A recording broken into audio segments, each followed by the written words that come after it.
Programa Contestando pela TV Brasil Central e também pela TV Alego, 8 horas da noite, segunda-feira, dia 20 de novembro. Esse programa que você já está acostumado, essa parceria que existe entre a TV da Assembleia Legislativa e a TV Brasil Central, para trazer para você um debate, uma análise sobre os principais assuntos da semana, uma contribuição com grandes nomes, conhecedores, que possam contribuir não só para você formar a sua opinião, mas para esclarecer a nossa sociedade. Essa é a nossa missão aqui. E hoje a gente está com mais um desses nomes aqui. E um nome muito conhecido da população goiana, porque faz um trabalho já há muitos anos de conscientização e a gente vai falar muito sobre isso aqui. Antes de apresentar o nosso convidado, quero dar boa noite sempre aos meus colegas de bancada, nossos comentaristas, Dr. Geraldo Fonseca, muito boa noite. Boa noite, Daniel. Boa noite, Caio. É uma honra estar aqui novamente com vocês, participar desse programa. Boa noite, Dr. Caio César Mota. Boa noite, meu amigo Daniel Santana, Dr. Geraldo Fonseca, e uma alegria muito grande poder reencontrar um amigo aqui que tive o privilégio de caminhar ao lado do Conselho Seccional da OAB Goiás, professor e amigo Carlos André. Seja muito bem-vindo. É isso, nós estamos aqui hoje com o professor Carlos André, advogado, linguista. Eu vou falar um pouco aqui sobre a carreira dele, mas primeiro eu vou dar boa noite. E aí eu vou pedir licença. Eu sei que ele não vai se incomodar, mas é porque eu poderia chamá-lo de doutor, eu poderia chamá-lo de mestre, de uma série de nomes pelo currículo extenso que ele tem. Mas eu vou chamar de professor, porque para mim é a maneira mais bonita que você pode chamar alguém que exerce essa profissão tão importante para todos nós, a formação da base de cada um que aqui está, de cada um que está do outro lado da televisão também. Seja muito bem-vindo, boa noite, professor Carlos André. Daniel, eu que agradeço, é motivo de muita honra estar aqui no Contestando, eu que acompanho vocês têm um trabalho extraordinário, trabalho de informação, mais do que informação, um trabalho de conhecimento, do que conhecimento, um trabalho que envolve sabedoria, nessas estruturas que envolvem os aspectos cognitivos, né, que fazem um ser humano ser humano, o diferencial. Então, agradeço a você, quero cumprimentar meu querido amigo e companheiro, Dr. Caio César Mota, tive a honra de acompanhá-lo no Conselho Seccional da Ordem dos Advogados do Brasil, tenho por ele um grande apreço, um grande profissional. Obrigado, professor. E gostaria de cumprimentar o Dr. Geraldo Fonseca também, que tem excelentes referências, obrigado pela deferência, pelo tratamento, motivo de muita honra estar aqui ao lado de colegas tão nobres na advocacia para falar sobre direito e falar sobre língua, né?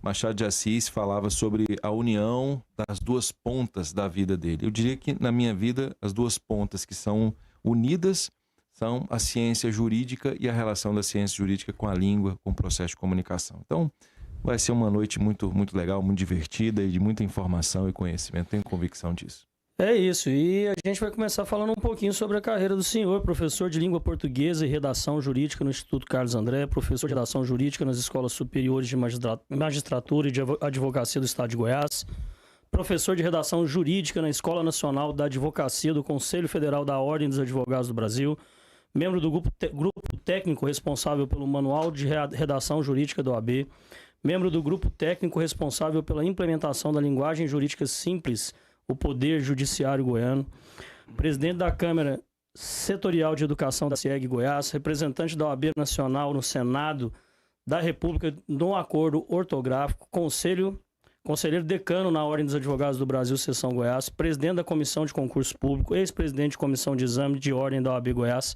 vice-presidente da Escola Superior de Advocacia da OAB Goiás, mestrando em Gramática e Linguística pela Universidade Federal de Minas Gerais, mestrando em Linguística pela PUC Goiás, comentarista de língua portuguesa na Rádio CBN Goiânia, articulista de língua portuguesa no Jornal Popular, isso já há muitos anos, né, professor? Sim. Autor dos livros A Nova Ortografia da Língua Portuguesa e Na Ponta da Língua, ambos pela editora Kelps, articulista na Academia Goiana de Letras e comendador, né, comenda Jura Vilela de Honra ao mérito pelo serviço prestado à cidade de Goiânia na área de educação. E foram muitos. Há muitos anos eu acompanho o trabalho que o senhor tem feito, como eu disse, de conscientização, não só do conhecimento da língua portuguesa, mas da importância da língua portuguesa como ferramenta social.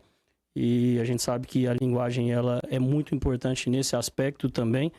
E eu queria que você falasse para a gente como que começou um pouco dessa trajetória. a parte do advogado veio primeiro, a parte do linguista veio primeiro, como um complementou a outra? Eu quero que você conte um pouquinho para a gente dessa trajetória. Obrigado, Daniel. Quando você me falou sobre a lógica do professor, né, eu tenho convicção de que eu nasci para isso. Eu fui criado numa cultura que é a cultura dominicana, né? Quem talvez não tenha ouvido falar nos dominicanos, quem que são os dominicanos? São padres e freiras que vieram do norte da França para a América e com uma cultura bastante interessante, que foi a cultura que envolve a relação Santo Agostinho, né, entre fé e razão. Essa foi a lógica. Essas pessoas vieram e passaram pelo estado de Goiás e chegaram até o Tocantins, o norte, o antigo norte de Goiás.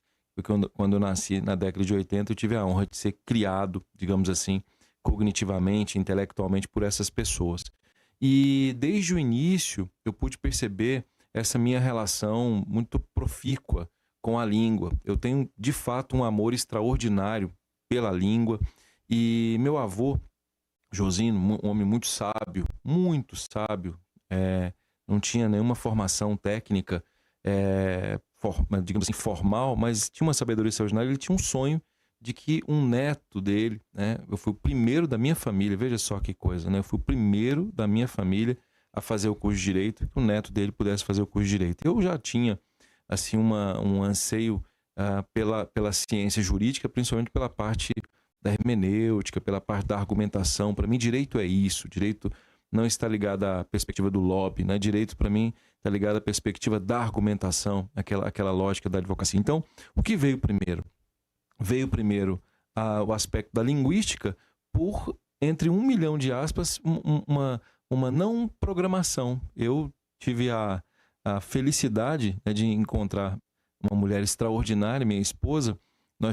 Me casei com 20 anos de idade, né? Ela fazia engenharia, eu fazia direito e da mesma forma fazia letras também, os dois.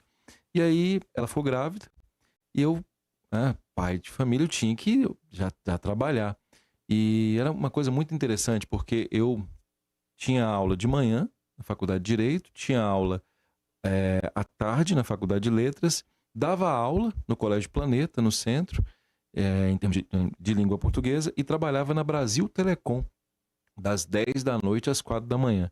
Isso foi muito tempo, não foi assim. Então, a época que eu emagreci, eu fiquei com aproximadamente 56 quilos. Então, imagina, eu tenho 1,83 m, né? E aí, o aspecto da língua, eu fui estudando com muita vontade, etc.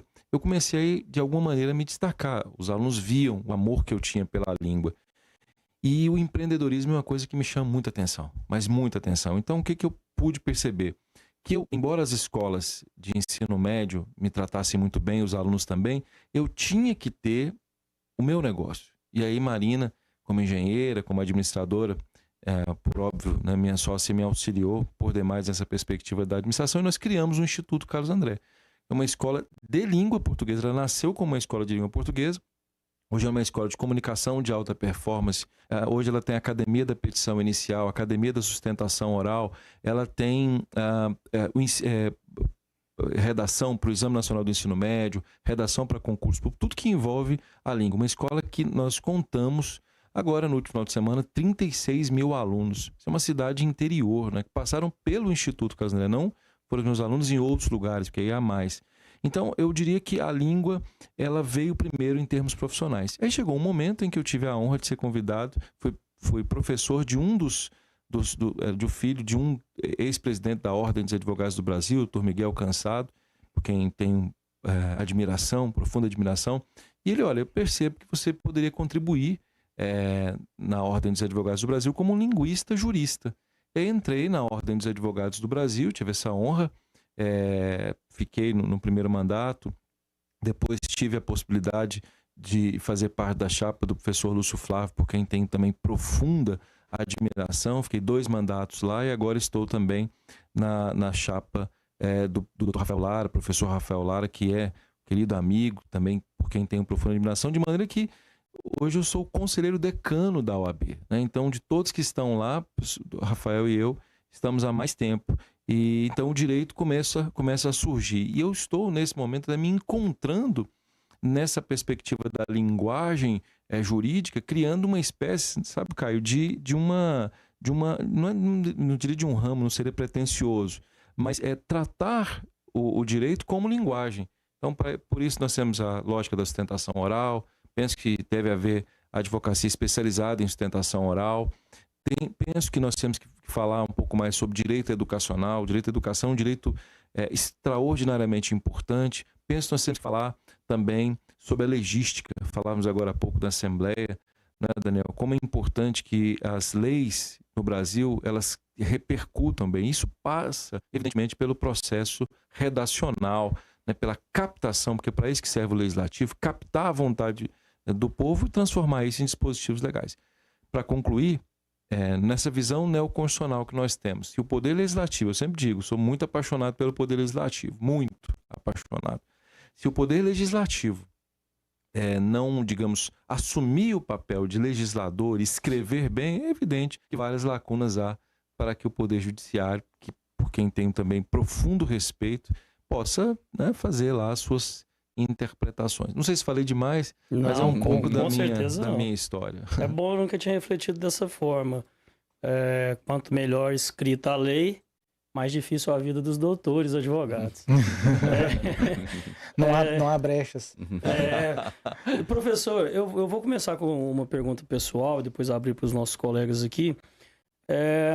Hoje, em virtude das redes sociais, você vê os profissionais muito mais conscientes em falar com os seus clientes e potenciais clientes, em se apresentar. Mas nem sempre foi assim. Eu trabalho com comunicação há muito tempo e a gente sempre teve muita dificuldade em achar profissionais para poderem contribuir com as pautas jornalísticas. E alguns profissionais se marcam, não só pela competência, mas principalmente pela disponibilidade de poderem falar com a imprensa. A gente já recebeu alguns aqui que eu citei, o promotor Fernando Krebs, ele sempre esteve à disposição da imprensa, o juiz do GCI, o doutor GCI, sempre esteve à disposição, entre outros, não vou ficar citando nome para não ser injusto com ninguém, mas tem profissionais que marcam. E o senhor foi um profissional que marcou nessa área do direito. Eu queria saber como é que começou essa história com a imprensa, de falar sobre português, falar com as pessoas, e o desafio que foi, né? Porque, querendo ou não, para um profissional se apresentar, ele também é muito julgado, né? Então, eu queria saber como é que foi esse desafio. Nossa, muito obrigado, Daniel, pela pergunta. Eu já acompanho seu trabalho há muito tempo e tenho muito respeito por ele. Eu, veja, era um professor entrando à época na CBN Goiânia, tive o convite da então coordenadora lá, pessoa por quem eu tenho grande admiração, que foi a Mariane Ribeiro, hoje o Luiz Geraldo, que comanda a CBN, da mesma forma estava lá. E eu lembro do meu primeiro programa na CBN. Eu tenho aproximadamente 10 anos, são 10 anos, toda segunda-feira. Nós nunca falhamos, nunca. Já houve Natal, pra vocês terem uma ideia, e nós nunca, rigorosamente nunca falhamos. E hoje eu me sinto muito bem, muito tranquilo ao fazê-lo, mas eu lembro que o primeiro tinha 10 minutos, foi um caso muito interessante, e eu não consegui fazer. Então, para quem está aqui nos ouvindo, né, e vê de repente uma certa tranquilidade ao ouvir a CBN, por exemplo, eu fiquei angustiado, porque era um professor. E aí, como linguista, hoje eu fico pensando o seguinte: o ser humano é linguagem. E quando nós falamos em linguagem, que é a ação da língua, nós temos que observar alguns detalhes importantes. Quem é o meu receptor? Esse é o primeiro ponto. Quem é o meu receptor? Não é meu aluno. Meu receptor é um ouvinte de uma rádio, por exemplo. Então, o tom de voz, como o que eu estou usando aqui agora, que é o tom de barítono, costuma deixar, teoricamente, as pessoas mais calmas. As pausas são fundamentais, diferentemente de sala de aula, que nós temos que aumentar o timbre para as pessoas prestarem atenção. Então eu comecei a estudar isso. Aspecto de timbre, pausa. Olhando a voz do Luiz Geraldo, eu comecei a perceber, como é o caso da sua, como é que os locutores fazem. Tempo, que é algo absolutamente fundamental, o que se chama em inglês de time, né? O time da piada, o time da resposta é algo fundamental. Então eu sofri bastante, mas eu estudei bastante. Então, todas as vezes em que eu entro num estado de sofrimento por alguma coisa, né? A paixão, the passion of God, como diria o Mel Gibson, a paixão é sofrimento, gente. As pessoas, quando falam, está apaixonado, né? O que é isso? Do ponto de vista etimológico, é aquele que sofre. e sofrer num sentido positivo, né? Fazer com que aquilo faça parte da sua vida. Então, não foi fácil. Popular, eu estou há 8 anos, Jornal Popular, toda quinta-feira eu tenho vídeos. E entrevistas, já tive a honra de fazer entrevista para o Jornal Nacional. Ontem eu estava olhando o Delanoy, que estava na Argentina, né, em razão da vitória do Milei, e ele estava lá entrevistando, falou, olha, ele que me entrevistou no Conselho Federal, no Jornal Nacional, à época, uma entrevista de 8 minutos. Isso num jornal é uma eternidade, né? Então, eu acredito que eu gosto. Acho que o mais importante é isso, eu gosto. Nunca fui um professor de sala de aula apenas. Eu acho, sabe, Daniel, que os comunicadores, advogados, né, juristas do mais alto nível não podem ficar só em sala de aula. Eu acho que a arte, né, um quadro, ele não pode ficar só no museu. Eu penso que, e por isso eu gosto muito da política. Eu fico muito contrariado quando alguém diz, os políticos. Aí eu li Aristóteles, eu li Platão, eu li a República, e eu vejo que a solução está na política numa perspectiva positiva, né? Naquele que influencia, que está ligado à polis, ao poder. E eu acho que os professores, muitos dos meus colegas não perceberam isso. Precisam influenciar mais gente. Eu acho que essa que é a lógica. E como é que se influencia? Pela comunicação. Estando aqui, conversando com vocês, é que nós podemos contestar, digamos isso, assim. Dr. Carlos César Mota. E essas aparições não por outra razão, né? Ele gosta muito dos meios de comunicação, mas ela flerta muito bem com ele, justamente por essa habilidade, por essa tecnicidade, por essa riqueza de conhecimento. Agora, dando uma guinada de leve sobre o assunto que a gente vinha debatendo, professor, mas ainda sem divorciar no todo, recentemente teve uma decisão do Tribunal de Ética e Disciplina de São Paulo que entendeu que os advogados não poderiam, e isso eu chamo até a atenção, Daniel, que os advogados não poderiam de maneira recorrente, entendeu o Tribunal de Ética daquele estado, da seccional daquele estado, que eles não poderiam de maneira recorrente estar emitindo opiniões, participando de programas de televisão ou de rádio, qualquer outro veículo dirigido à massa. E essa é uma decisão que muito me preocupa, porque eu entendo de fato que há um compromisso com a sociedade, de levar informação, de levar conhecimento, de poder esclarecer dúvidas, de poder ampliar o debate. E essas medidas que são adotadas de maneira, por hora, isoladas de alguns tribunais, com essa sinalização por São Paulo, é algo que traz uma preocupação já de imediato e traz também uma preocupação a médio e longo prazo. Será que nós não estaríamos caminhando tão breve para a impossibilidade, inclusive, de que o profissional da área jurídica possa estar palestrando, possa estar ministrando curso, uma vez que o que foi entendido pelo tribunal ali naquela oportunidade é de que ele poderia estar se promovendo profissionalmente. E se ele o faz em grandes eventos, não seria o mesmo raciocínio? Como que o professor enxerga? Interessante essa sua fala, depois eu até quero ver essa decisão. Foi o Tribunal de Ética e Disciplina do Estado de São Paulo. Muito interessante essa decisão. Olha, me parece que essa decisão ela vai de encontro, ou seja, ela é contrária à lógica do que o próprio Conselho Federal da Ordem dos Advogados do Brasil atende a demonstrar. Esse teor não é um teor que muito me estranha. Fosse um magistrado, em razão da perspectiva da imparcialidade, né, principalmente num caso em que ele atua, tudo bem, mas vejam, o advogado, por natureza, é parcial. Esse é um princípio que é, por óbvio, consignado na própria natureza da advocacia. A advocacia ela defende interesses do cliente, a função essencial à justiça. Quando eu imagino que, estando num determinado programa como este aqui, eu estaria me autopromovendo do ponto de vista da advocacia, realmente é algo que é estranho. Eu preciso ver qual é o teor dessa decisão. Não imagino, por exemplo, julgado, jurisprudência do próprio Conselho Federal no sentido de consignar isso como sendo uma tendência.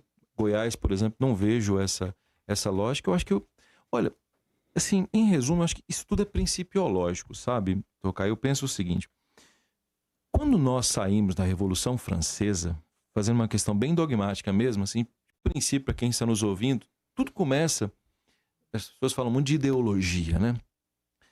Ideologia é a forma como nós enxergamos o mundo. Essa é a lógica. Eu não vejo possibilidade, eu sou um iluminista, um racionalista, eu não vejo possibilidade de nós sermos outra coisa senão liberais. Essa é a lógica.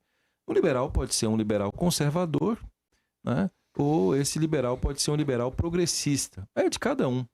Mas o liberal é aquele que é contrário a todo e qualquer tipo de autoritarismo. Qualquer tipo de autoritarismo é algo que infringe a perspectiva de um liberal. Essa é a regra. E a Ordem dos Advogados do Brasil nasce de uma postura liberal, não resta a menor dúvida.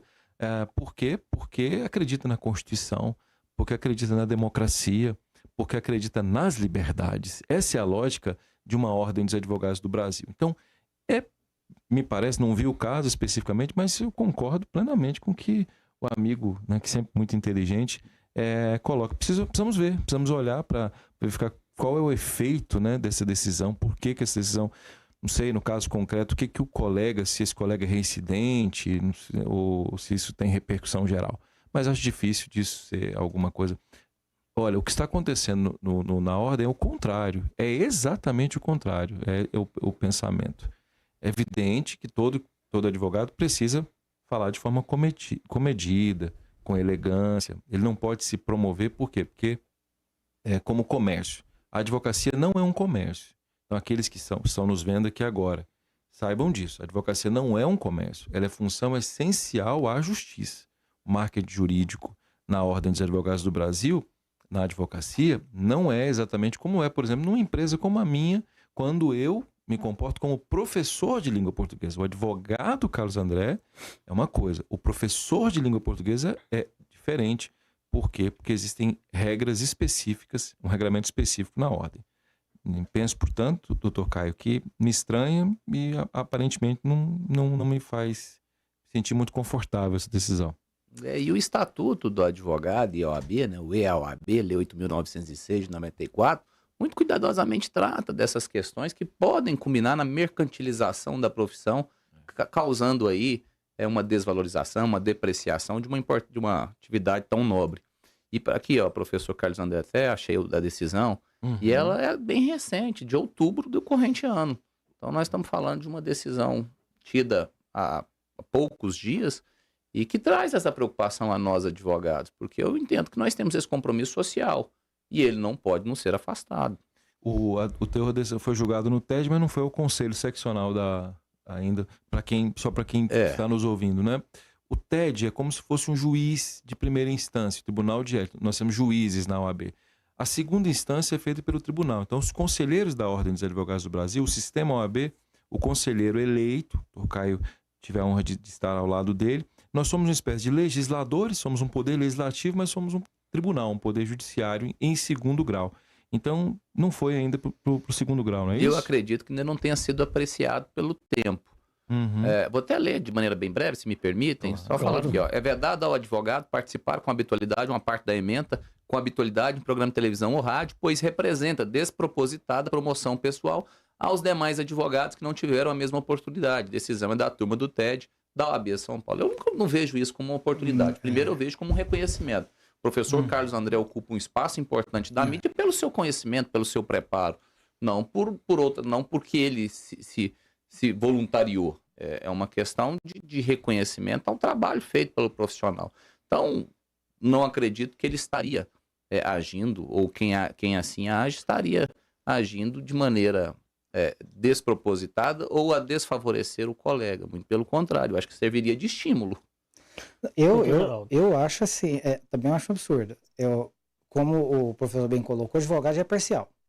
Em direito penal, para você ter uma ideia da proporção disso, é que se um advogado nomeado para o ato ou não defender corretamente o réu, ele é destituído pelo juiz, sob pena de não ter feito uma defesa, ter apenas concordado com a denúncia, por exemplo, e nomeia-se outro advogado para ele. Inclusive, esperou-se isso do STF recentemente, num caso emblemático, então, né? Exato. Então, ele tem que realmente defender a parte. Então, você imagina, eu convido um cara desse que já tem um destaque nacional.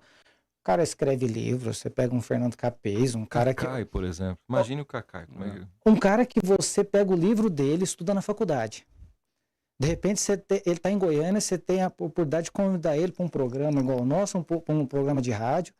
e ele não vai colocar, ele não pode colocar a opinião dele, aí a gente vai limitar, vai chegar num ponto, a gente vai só transmitir informações. Eu só posso passar informações de casos concretos, situações decididas, eu não posso colocar minha opinião. Eu acho que dentro do devido cuidado que a gente tem que ter, por conta de fake news, por conta de chat GPT, você não pode confiar, tem fontes que você precisa assegurar antes de falar, mas eu acho que né? Você imagina, daqui a pouco o programa vai se tornar muito chato. Não, e eu acresceria outro aspecto. Daqui a pouco o magistrado, o membro do Tribunal de Justiça não quer participar do programa porque ele tem receio de que seja provocado em respeito de um determinado assunto de qual ele conduz. Opa, não me sinto confortável, então prefiro não ir. Daqui o advogado fala, não posso ir, eu gostaria, mas não posso ir. O Ministério Público daqui a pouco fala também, olha, eu para poder evitar qualquer desgaste com meus pares, então quem que vai prestar esse serviço para a sociedade? Eu vou te falar. Nós vamos preterir quem mais releva. Hoje de tarde eu estive convidando um desembargador lá no Tribunal de Justiça, não vou citar o nome, ele falou exatamente isso. Ele falou assim, o programa de televisão, eu me conheço. A hora que você colocar um tema lá, eu vou dar minha opinião e eu não Para não dar minha opinião, eu não vou. Prefiro não ir. Para encerrar aqui essa mini entrevista com o professor Carlos André, eu queria fazer uma pergunta.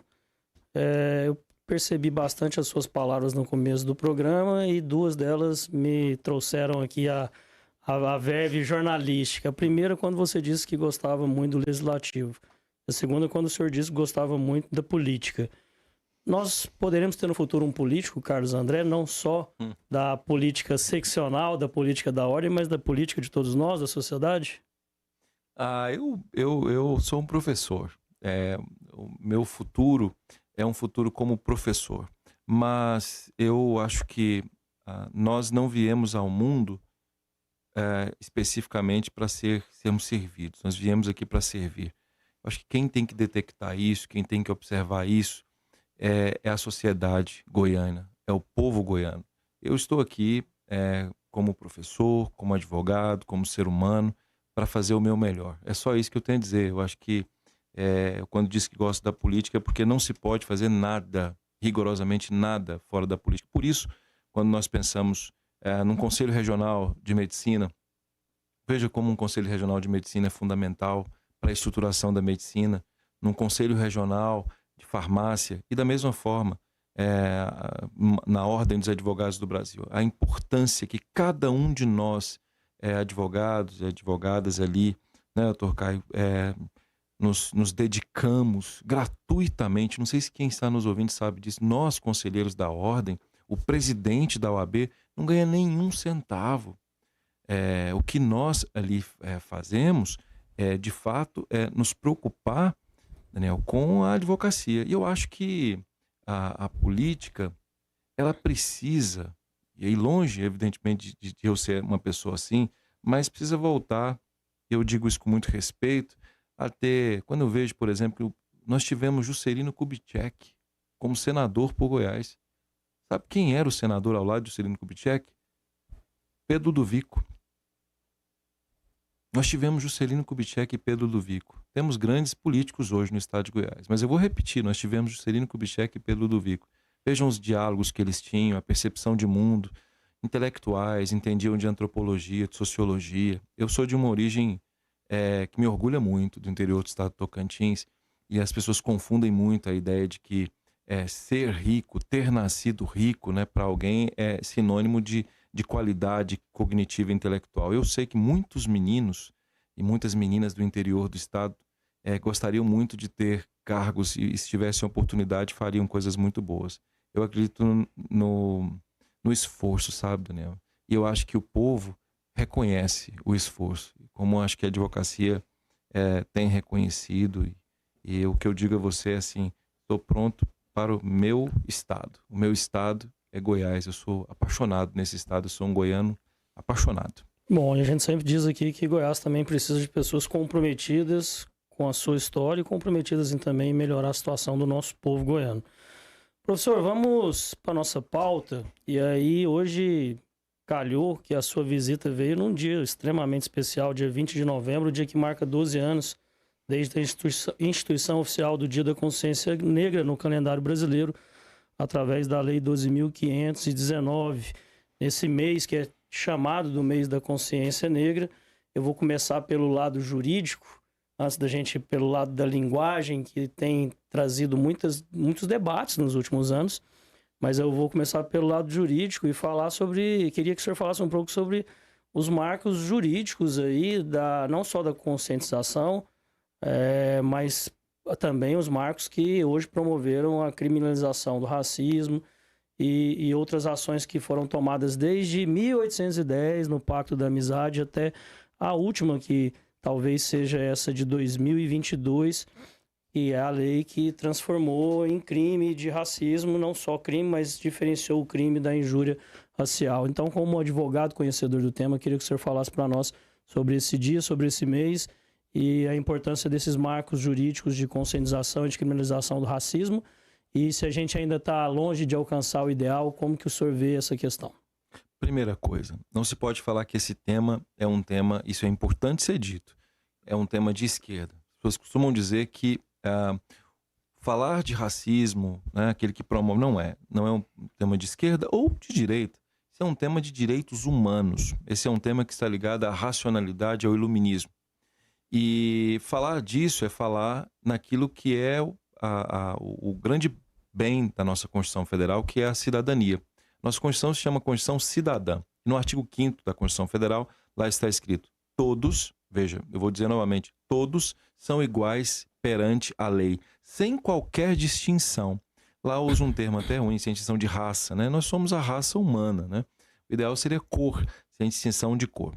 Bem, agora volto para falar sobre essa perspectiva jurídica. O Brasil, mesmo com o iluminismo, eu que gosto de estudar muito a Constituição Imperial, né, e da mesma forma a primeira Constituição republicana, é impressionante como os negros, mesmo, veja, a Constituição Imperial de 1822 é uma Constituição, nossa primeira Constituição, digamos assim, liberal, ela é tida como liberal. Mas o que ela fazia? Ela permitia, veja só, a escravização.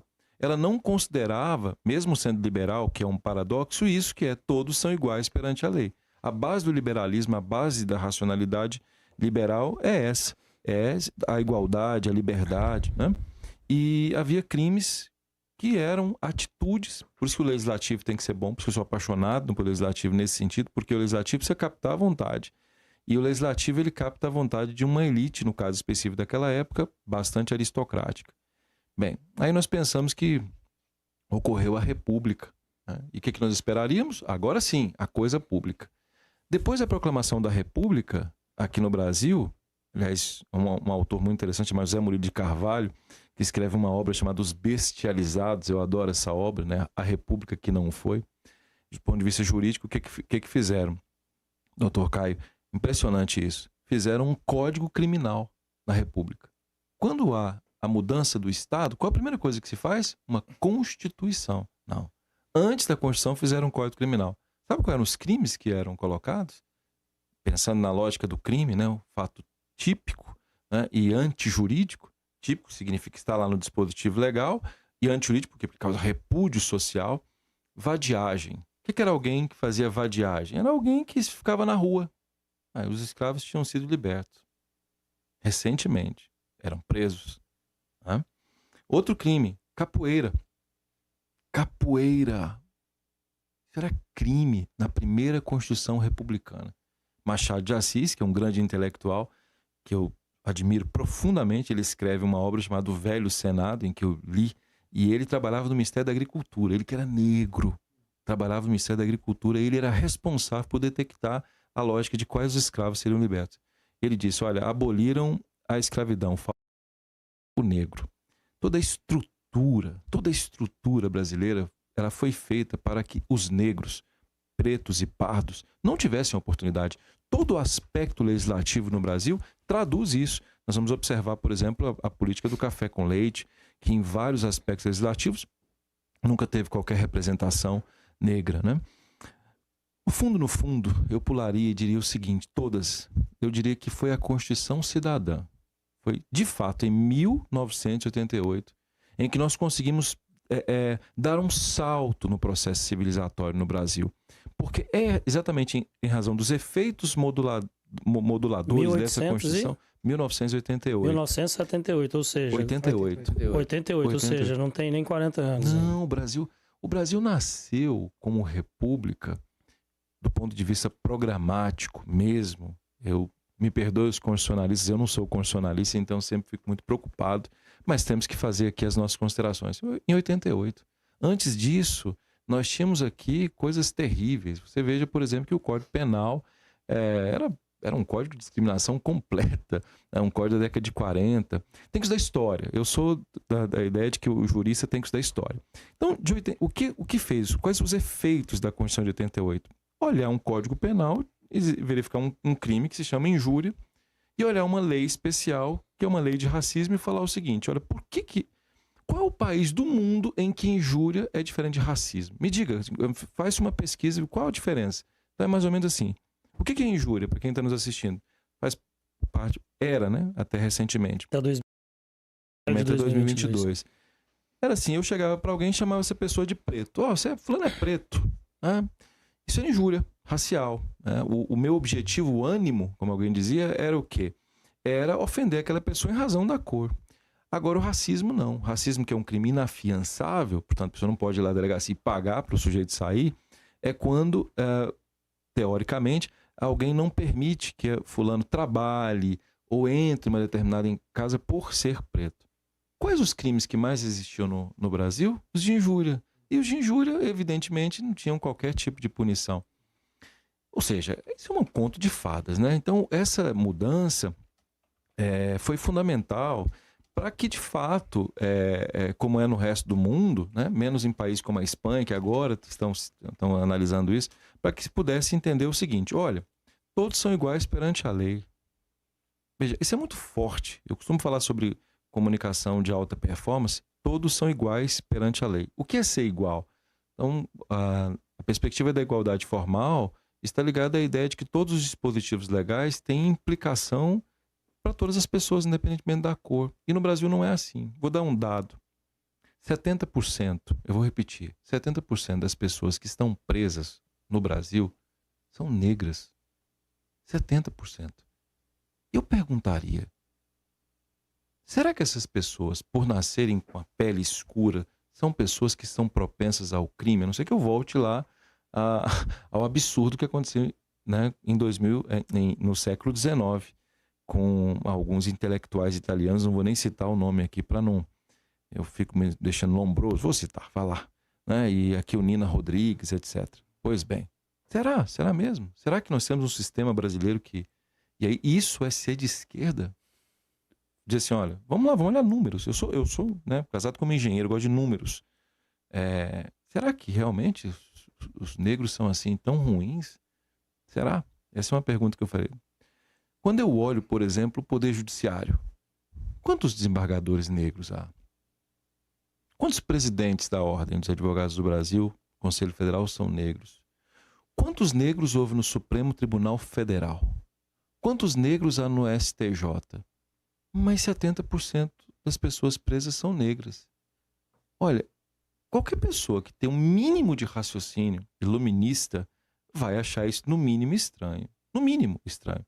E o que se quer com essas legislações, como por exemplo o Estatuto da Igualdade Racial, é simplesmente dizer o seguinte: ninguém quer nenhuma vantagem, não. As pessoas só querem não ser atrapalhadas pelo Estado. É só isso. Né? É só isso. Outro dia alguém disse, mas eu sou contra cotas para negros.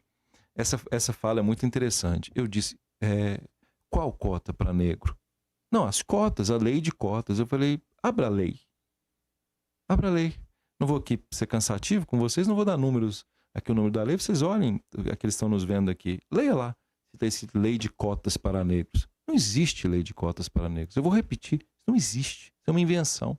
O que há é lei de cotas sociais. E nessa lógica de cotas sociais, o que nós temos? 50% dessas pessoas que estudaram na escola pública. Então, vai entrar numa faculdade, 50% das vagas para quem estudou em escola pública. Desses 50% de quem estudou na escola pública. Portanto, 25% é quem tem renda até um salário mínimo. Aí desses 25%, pretos, pardos, indígenas e agora quilombolas. à proporção da quantidade de pessoas que estão no Estado. Então, existe lei de cotas. Então, há uma desinformação terrível, e como diria o Darcy Ribeiro, essa desinformação, ela tem uma, me permita dizer, ela é feita intencionalmente, e eu não aceito isso. Eu, como linguista, como jurista, eu leio as coisas, né? Eu acho que faltam intelectuais que trabalhem sem essas ideologias para racionalizar um pouco essa questão. Enquanto o Brasil não resolver o problema racial, que é um problema educacional, que é um problema sanitário, enquanto nós não investimos pesadamente na educação de base no Brasil, não é no ensino superior, não é no ensino superior, é na educação de base, para fazer pessoas pretas, mulatas, não é? Ou seja, pardas, porque existe também um problema com os pardos. Os pardos ficam onde? Ficam ali no meio termo, né? É bem interessante, há muita discriminação. Não tenha dúvida, enquanto nós não fizermos isso, nós não vamos resolver no Brasil. Então, a legislação brasileira, ela avançou muito, mas falta muito ainda para que essa legislação se consolide. Eu não gosto desses extremismos por exemplo, outro dia alguém falou assim, olha, eu falei a sociedade negra, alguém me corrigiu. Alguém que nem negro é. Não fale negro, é preto. E a modéstia à parte, eu já estudei sobre esse assunto. Olha, essa é a sua visão. Essa é a sua visão. Eu vou explicar a você por que eu falo negro e não preto. Fui lá e expliquei o motivo, né? Então, assim, é uma visão extremista. Outra visão extremista. Que nada, todo mundo é igual, não há nenhuma diferença, etc, etc. Falei, pois bem, então vá lá. Olha o Código Criminal, né, da República, olhe quem está quem está preso, vai lá o Supremo, vai lá a OAB São Paulo e olhe lá quantos pretos há, quantos negros há. Desculpe, faça-me o favor, né? É preciso desculpe, né? A gente precisa ser minimamente inteligente para perceber o que acontece no Brasil. Desculpe, esse assunto é um assunto que me chama muito. De forma nenhuma, a gente quer escutar mesmo e aprender. Doutores, a legislação avançou, a gente precisa fazer mais, o direito ele ainda não caminha lado a lado, ou então não consegue ainda responder à altura para o combate racial no nosso país? Daniel, eu entendo que o Brasil caminha assim, no sentido, não só o Brasil, mas o mundo, no sentido de fazer justiça a uma dívida que nós temos histórica. E o professor falava de desinformação. Não há muito tempo, nós tivemos um presidente que, durante uma entrevista num programa conhecido, qual inclusive é exibido nesse canal, disse ao vivo que os escravos, que a escravidão, não tem nenhuma relação com os europeus e que os portugueses nada têm a ver com isso e que o Brasil também não teria nenhuma responsabilidade. Ele sugeriu que os escravos teriam se oferecido para serem escravizados. Para você ver a que ponto nós chegamos a nível de informação. Isso por um ex-presidente. Eu acredito que à época, inclusive, presidente. Os portugueses não só, não à toa, Angola, Guiné e outros tantos países africanos têm como idioma o português. 46%, o professor falava de números, 46% dos africanos que foram escravizados e retirados dos seus países, vieram parar no Brasil. Isso são quase 5 milhões de pessoas trazidas em navios negreiros. Demoramos muito para que a gente pudesse entender que nós estávamos tratando de seres humanos, que a liberdade que eles buscavam não era a liberdade que a gente entendia que era liberdade intelectual, liberdade de oportunidade, não é liberdade do direito de ir e vir.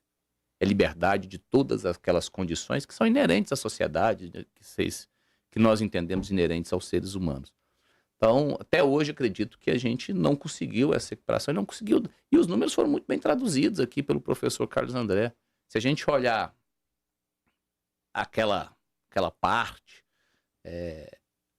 que a gente tem de relegada, de parte que que é menos oportunizada, de fato a gente percebe que os negros ou pretos, como queiram, são aqueles que ocupam maior espaço.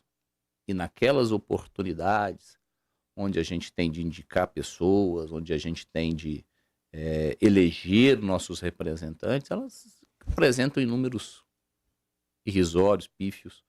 Então nós temos de verdade que estar atento. Agora, é bem verdade,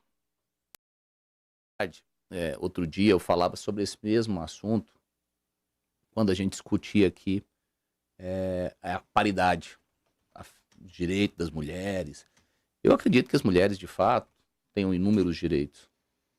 Mas nada obsta, professor Carlos André, nada obsta, Geraldo e quem nos acompanha, que as pessoas também tenham um compromisso com a informação, com a educação.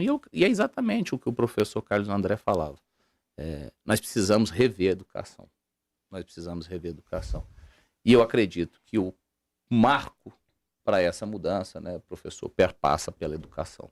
Então, outro dia perguntava se o presidente iria nomear, o atual presidente, a vaga da Rosa Weber se seria ocupada por uma mulher. Ele falou, pode até ser, mas não necessariamente. E acho que é isso.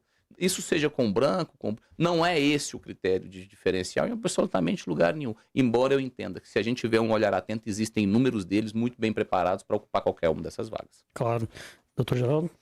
Bom, duas coisas, porque eu acho que já abordaram praticamente tudo, mas assim, o grande problema foi, para mim, escola pública, né? Meus pais estudaram em escola pública.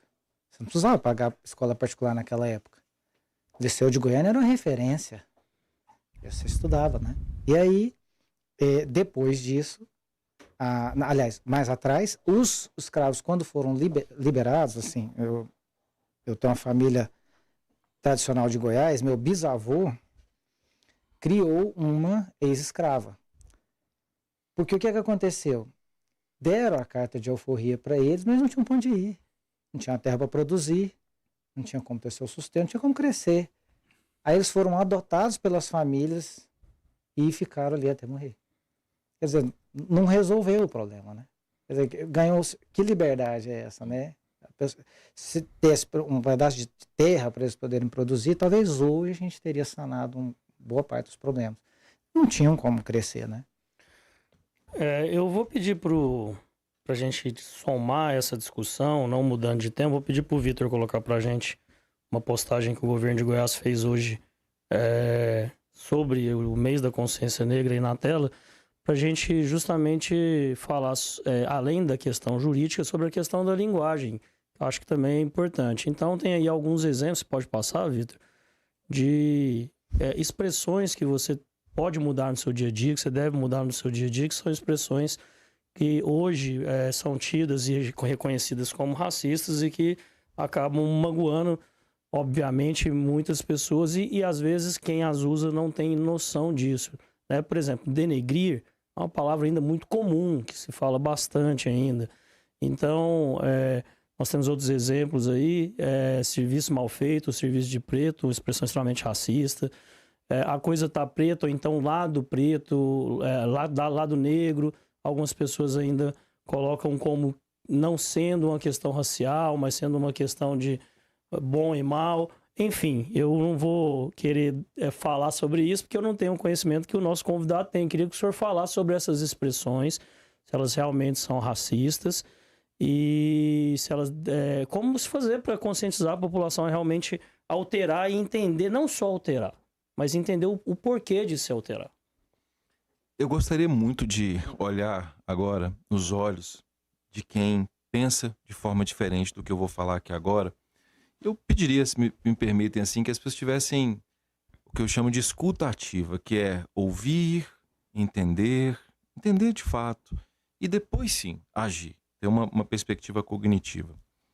Eu, Carlos André, como linguista, sigo alguns intelectuais muito importantes, linguistas, professores, que falam sobre a lógica do politicamente correto. Eu, particularmente, não gosto do politicamente correto. E por que não? Essa é importante observar. Porque o politicamente correto não muda a realidade. Então, quando eu chamo, por exemplo, favela, em vez de usar o termo favela, eu chamo comunidade, houve alguma alteração? Não houve alteração. É preciso ser o contrário. É preciso, ou até de maneira concomitante, é preciso que haja uma alteração do ponto de vista material junto com a perspectiva linguística, sob pena do que se chama de cinismo. Né? É uma teoria filosófica muito interessante. Então, muito importante observar isso. Ou se alteram os dois, ou se altera primeiro a lógica da realidade. É discursivo falar que a língua altera a realidade. Então, esse é o primeiro ponto.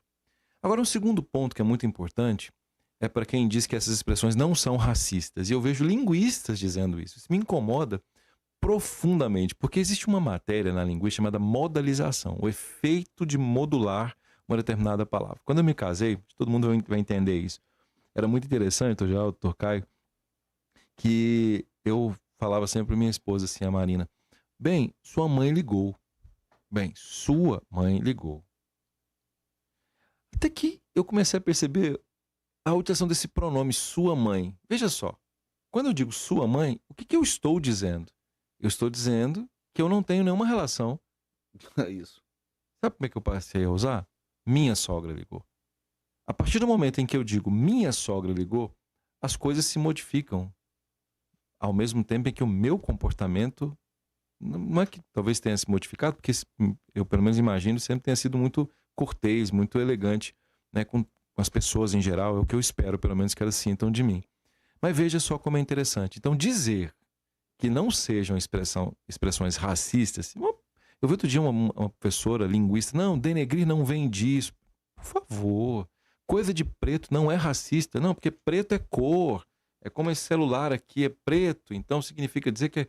Gente, é preciso observar o efeito de sentido. É evidente que isso é uma expressão que tem como finalidade... Porque o que é o racismo, do ponto de vista linguístico? É a escolha lexical com finalidade torpe.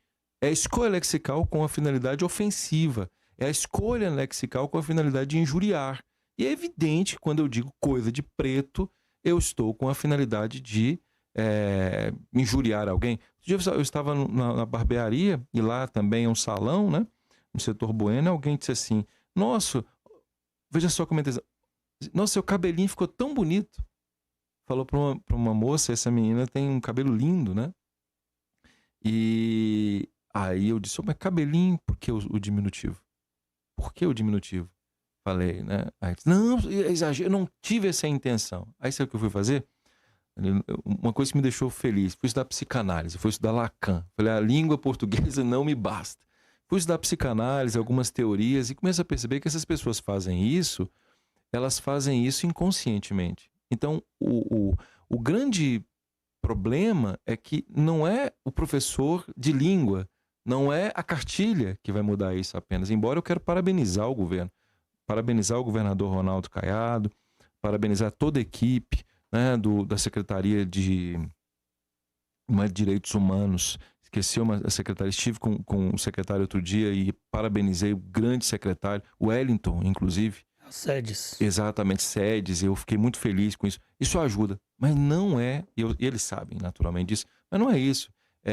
O que se chama de racismo estrutural.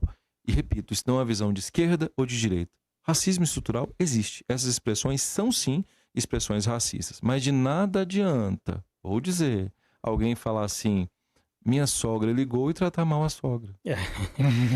A gente está já no finalzinho do programa, eu não posso deixar de abordar esse tema aqui com o senhor também para falar sobre linguagem. A gente fala sobre essa questão de expressões racistas e a linguagem